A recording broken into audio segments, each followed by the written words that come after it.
গত 17 বছর বাংলাদেশের জনগণ ভোট দেওয়ার জন্য উন্মুখ হয়েছিল।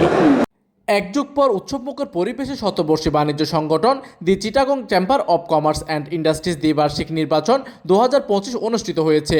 শনিবার 23 মে নগরের আগ্রাবাদ ওয়ার্ল্ড ট্রেড সেন্টার সকাল 9টা থেকে 17টি বুথে ভোট গ্রহণ শুরু হয়ে বিকেল 4টা পর্যন্ত চলে। নির্বাচনে 3 জন প্রিসাইডিং কর্মকর্তা দায়িত্ব ছিলেন। ভোট দিতে ভোটারদের উল্লেখযোগ্য পরিস্থিতি লক্ষ্য করা যায়। এইদিকে নির্বাচনে এফবিসিসিআই এর সাবেক পরিচালক আমিরুল হকের নেতৃত্বে ইউনাইটেড বিজনেস ফোরাম এবং বিজেএমই এর সাবেক প্রথম সহসভাপতি এস.এম. নুরুল হকের নেতৃত্বে সম্মিলিত ব্যবসায়ী পরিষদ নামের 2টি প্যানেল ঘোষণা করা হলেও শুক্রবার 22 মে সম্মিলিত ব্যবসায়ী পরিষদ নির্বাচন থেকে সরে দাঁড়ানোর ঘোষণা দেয়।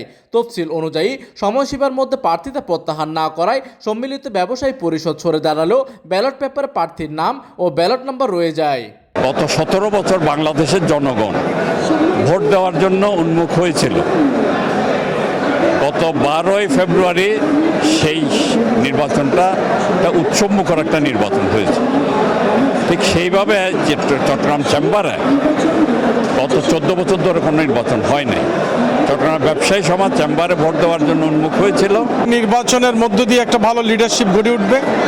ব্যবসায়ীদের যে কথা বলার যে জায়গা, এটা ব্যবসায়ীদের জন্য মিনি পার্লামেন্ট। ব্যবসায়ীদের অভাব অভিযোগ সমস্যার সমাধানে এই লিডারশিপটাই উত্তরণের পথ দেখিয়ে দেবে। অর্ডিনারি গ্রুপে নির্বাচিত হয়েছেন মোহাম্মদ আমজাদ হোসেন চৌধুরী, মোহাম্মদ নাসির উদ্দিন চৌধুরী, কামাল মোস্তফা চৌধুরী, আমানুল্লাহ আল সগির, আবু হায়দার চৌধুরী, মোহাম্মদ শফিউল আলম, এএসএম ইসমাইল খান, মোহাম্মদ গোলাম সরওয়ার, আসাদ ইফতেখার, মোহাম্মদ শহীদুল ইসলাম চৌধুরী, মোহাম্মদ হাবিবুর রহমান ও শহীদুল আলম।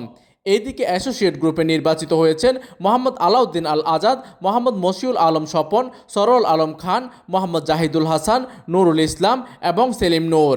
এছাড়া ট্রেড অ্যাসোসিয়েশন গ্রুপে Mohammad Amirul Haque panel leader, S M. Saiful Alam ও মোহাম্মদ আক্তার পারভেজ এবং টাউন অ্যাসোসিয়েশন গ্রুপে মোহাম্মদ সাজ্জাদ নেওয়াজ, মোহাম্মদ মনির উদ্দিন ও আফসার হাসান চৌধুরী বিনা প্রতিদ্বন্দ্বিতায় নির্বাচিত হয়েছেন।